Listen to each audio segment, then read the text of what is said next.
All right, so today we're going to be learning how to apply a scar or a laceration to our body. We're going to be using a nose and scar wax, our Ben Nye Master Bruise Wheel, and stage blood. These are the only items that you'll need to make your bruises, cut, or abrasion.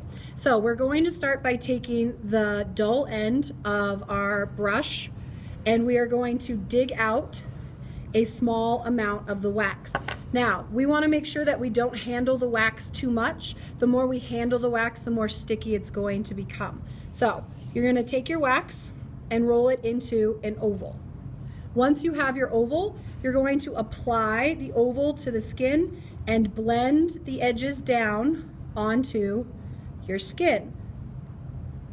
Make sure you work all the way around, holding the majority of the wax so that we have what almost appears to be a tumor on the skin, like so.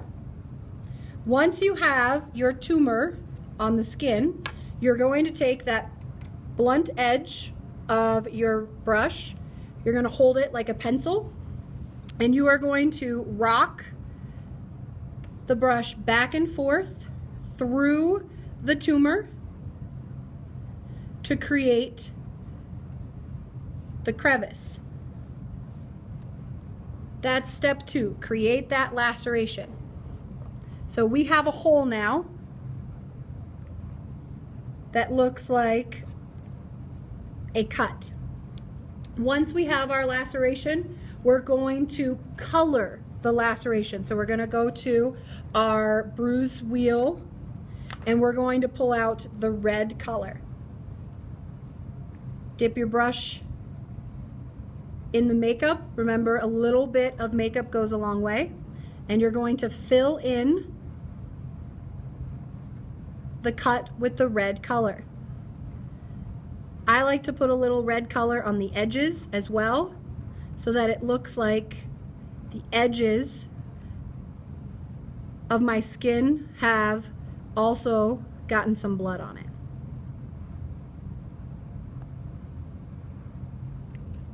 So from there, we're going to start coloring the laceration around it so that it starts blending in with the skin. We're going to make this look like we have developed a bruise. So we're going to create or color our bruising. The closer we are to the laceration site, the darker our color is going to be. The further we spread out, the lighter it's going to be. So we're going to start with our dark red color here, and all you're going to do is tap some color onto your skin and push close around to the site, hitting that wax so that it starts to look like we have a bruise. So the wax is starting to disappear.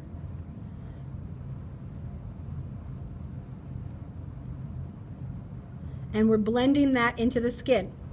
If you still have a lot of white skin showing, you can always go back to your paintbrush and color in using the paintbrush. I prefer to blend with my fingers.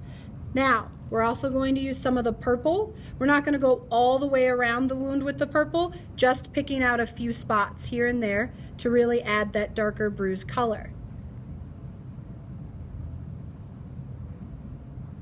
Then, as I told you, we move out, we get a lighter color. Bruises have that green, yellow tinge on the outside, so we're going to take some of the green and blend out on the edges.